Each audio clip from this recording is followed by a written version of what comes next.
Hello, Prosperivarians. The best school has come to stay in the city of Calabar. It is called Beryl International School. Take advantage of this opportunity now. Tell me the best school, Beryl is the best. Tell me the best school. Hello students, you're welcome to chemistry class. How are you doing and faring today? I know by now you have been able to assimilate what we've done previously in other weeks, particularly the acid, base and salts. By now you should be able to define an acid, give the properties, both the physical and the chemical properties of acid, how an acid is prepared, and the uses of acid. Also with base, or bases and alkalis. You should be able to differentiate between a base and an acid, and also be able to define a base and give the physical and chemical properties, as well as the method of preparation of the base or alkali. And then lastly, salt. We treated salt in the last class. Now you should be able to define salt and know the physical properties or classes of salts, and then as well how salts can be prepared. Yes, if I may help you, I think salts, you should know very well that they is classified into two: the soluble and the insoluble salts. And the soluble salts have their method of preparation different from the soluble salts. The insoluble salts are prepared by either direct combination of the element involved or the constituents. Or you can also prepare an insoluble salt by precipitation. Whereas you can prepare a soluble salt using neutralization reaction or reaction between an acid and a metal, or triazo carbonate 4 with an acid. All of those methods are used to prepare salts. Today we will look at the last aspect of the topic, which is the efflorescent, deliquescent, and hygroscopic compounds. Either you call them compounds or salts or substance, whichever is still correct. Okay? Now, if you look at efflorescent compounds, they are compounds or substances that contain water of crystallization. Now, this water of crystallization is what actually makes them efflorescent, because when those substances are exposed to the atmosphere, they tend to lose their water of crystallization and form either a lower hydrate or becomes an anhydrous salt. Is that clear? And I shall give you an example and maybe a short definition as well as we move on. Also, deliquescent compounds. Now, it's slightly different from efflorescent substance in the sense that deliquescent substance, when they are exposed to the atmosphere, instead of liberating, rather they get from the atmosphere. They absorb moisture from the atmosphere and become sticky. They absorb water from the atmosphere and turn into solution. I beg your pardon. They turn into a solution. Yes, those are deliquescent compounds or substances. When they are exposed to the atmosphere, they absorb water from the atmosphere and turn into solution. Example is sodium hydroxide pellets, and then you have potassium hydroxide, you have iron 3 chloride, and then calcium chloride. These are all deliquescent substances. Whereas hygroscopic compounds are similar to deliquescent compounds. They absorb water from the atmosphere, but they don't turn into solution. They become sticky. Hygroscopic substance, when exposed to the atmosphere, will absorb moisture from the atmosphere and then become sticky, not enough to turn into a solution. Is that clear? Okay, I've really outlined them for you with examples, and then we'll move on to today's topic. Okay. Now look up. Efflorescent compound is well explained on the board. Like I said earlier, examples are sodium triazo carbonate 4 decahydrate. We call it washing soda. You have magnesium tetrazosulfate 6 heptahydrate. And then deliquescent compounds or substance.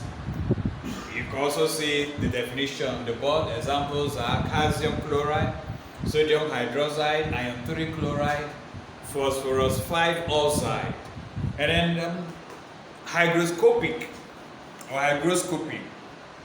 We also said that examples of hygroscopic compounds are copper 2 oxide, quicklime, that is calcium hydroxide, is known as quicklime, We have silica gel, sodium triazocarbonate 4, and concentrated triazosulfate acid. Now, one thing about the deliquescent and hygroscopic compounds is that they can also be used as drying agents.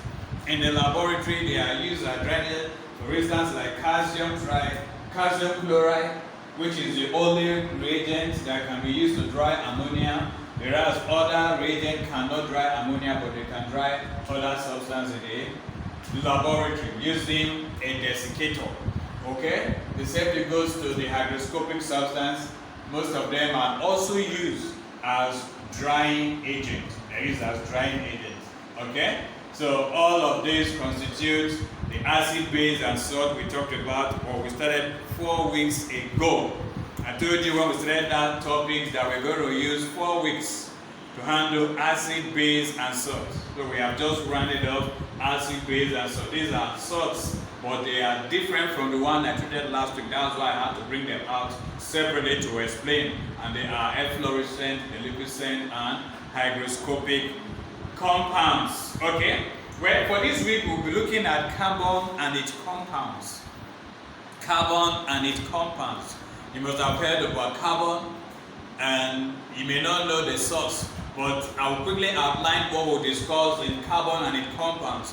But also know that the topic, carbon and its compounds, will take another 3 to 4 weeks, because we will not just look at the allotropies or the occurrence of carbon, we will also look at the allotropies, and then we'll deal with both allotropies, that's the crystalline and the non-crystalline allotropes of carbon. And then after that, we will look at how you can prepare carbon 4 oxide and carbon 2 oxide, their chemical and their physical properties, and then test for carbon 4 oxide, test for carbon 2 oxide, uses of carbon 4 oxide and carbon 2 oxide. We'll look at all of this in the next 2 or 3 weeks. Is that clear? Okay, now look at what I have listed on the board. You may see the outline, but they are more than this. When we start taking them one after the other, you understand that they are deep. Okay, first of all, occurrence of carbon and allotropes of carbon. If you have heard of carbon before, how did you get the information? Now, the first that should come to your mind is carbon, a metal or a non-metal. Carbon is a non-metal, and it exists in group 4 in the periodic table. Very soon, when you get to access to the first topic that shall visit you, is periodic table.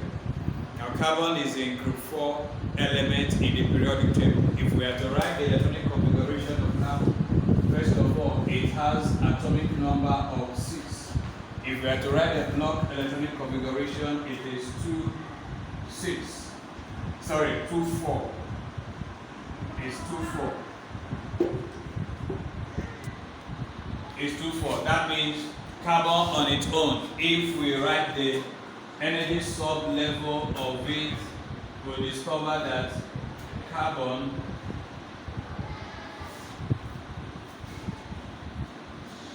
this is 1s, 2, this is 2p. Now the first 2 electrons will go into the first shell. Right? And then 4 are left. So you have, according to Horn's rule, they have to fill the subshells singly before pairing. Okay? So the next one will come in because it's 4, this is 2, this is 1, 2, 3. So the fourth one will come in there. So we have this is the P, call it 2px. This is 2py, and this is 2pz. Or if you don't do it this way, another way you can show it is, first of all, you have the first s orbital, the second, and then before the p orbital. Since the electron configuration of carbon is 1s2, 2s2, and 2p2. So if we go by this, then this other orbitals will have to share or distribute its electrons in this other form. That is, you have it this way. The first orbital will take 1s2, the second will take 2s2, and then the p orbitals will be 2p2. I think this is better. So you have it this way. The first electron will come in and then fill it up. The second electron will come in, fill it up. But in the third electron you have just one, and then there's a vacant orbital. So for carbon, it has one vacant orbital when you distribute the electrons that are in its atom. Is that clear? But what happens? This is when carbon is in its ground state. But when carbon is excited, it forms a different sub-energy level. That means the two s orbitals will be excited to join the 2p orbital. And then there will be hybridization, which is the mixing of atomic orbitals. Is that clear? Okay, so that will be in this form. Whereas this will be excited, you have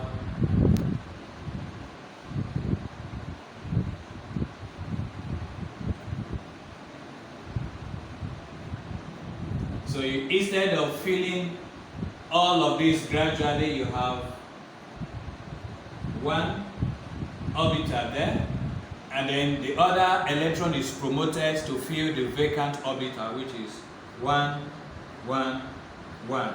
And at the end of the day, you have 2s1, you have 2px1, you have 2py1, you have 2pz1. So this is an excited state of carbon.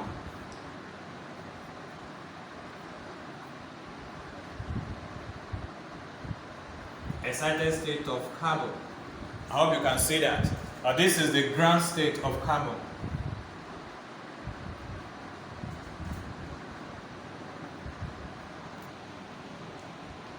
So there is a difference between an excited state and a ground state of carbon. Now, if you look at this, at the end of the day, you can count how many orbitals. This is 1, this is 2, this is 3, 4, and that is why carbon is always tetrabonded. For every compound or bond carbon is involved in, it forms a 4 bond. Particularly in organic chemistry, where you have the first thing is methane. If hydrogen comes in with their electrons, they form methane, which is the natural gas you use at home. So hydrogen comes in here, not that one. Hydrogen comes in here with one of its electrons, another hydrogen with another electron, another hydrogen with another electron, then another hydrogen. So it is 1, 2, 3, 4. That's where you have the 4 electrons to 1 carbon, and then that's methane gas, the natural gas that is used at home. So we can say carbon exists as methane. Ordinarily, carbon can also exist as soot or lambdas, as the case may be.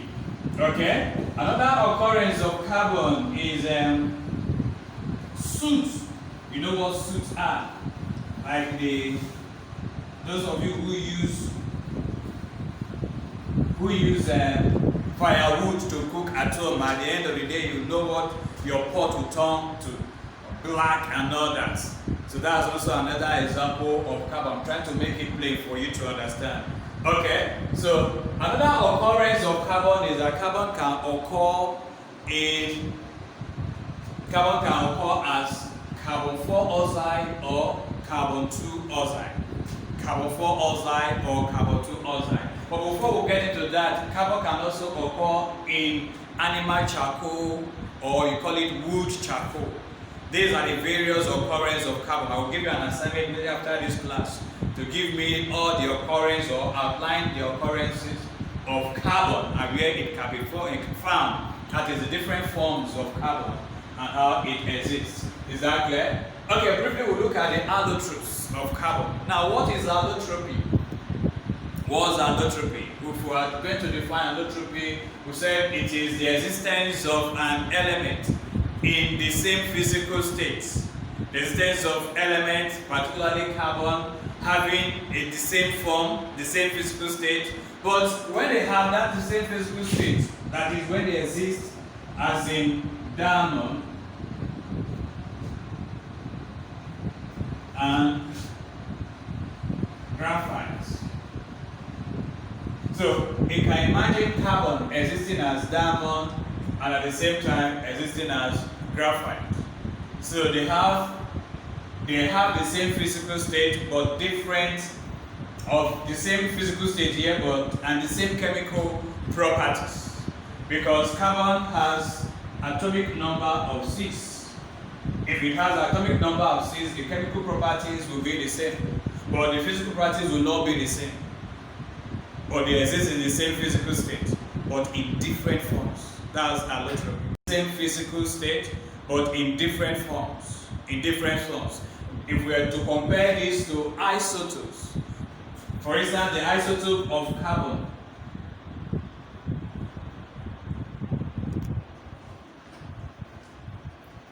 We treated this in first term. We said we have carbon 12, we have carbon 13, and we have carbon 14. These are the isotopes. The isotopes of carbon. But it's different from the allotropes of carbon. Isotopes of carbon is different from the allotropes of carbon. Now you have an example of isotopes of carbon, and then you have an example of allotropes. Allotropes of carbon. Now, in allotropes of carbon, we have the crystalline allotropy of carbon and the non-crystalline allotropes of carbon. Do you get that? I said we have the crystalline allotropes of carbon and the non-crystalline allotropes of carbon. The crystalline allotropes of carbon is diamond and graphite. We shall study this in details in our next class. Look at the shape, the properties, both physical and chemical properties. Then we will now look at the non-crystalline allotropes of carbon. Is called amorphous carbon. That means shapeless powder form of carbon. The examples of allotropes of non-crystalline forms. The non-crystalline forms of carbon. The non-crystalline forms of carbon. You have the first thing is you have the animal charcoal. You have the wood charcoal. You have coal. You have coal. And then you have lamp black,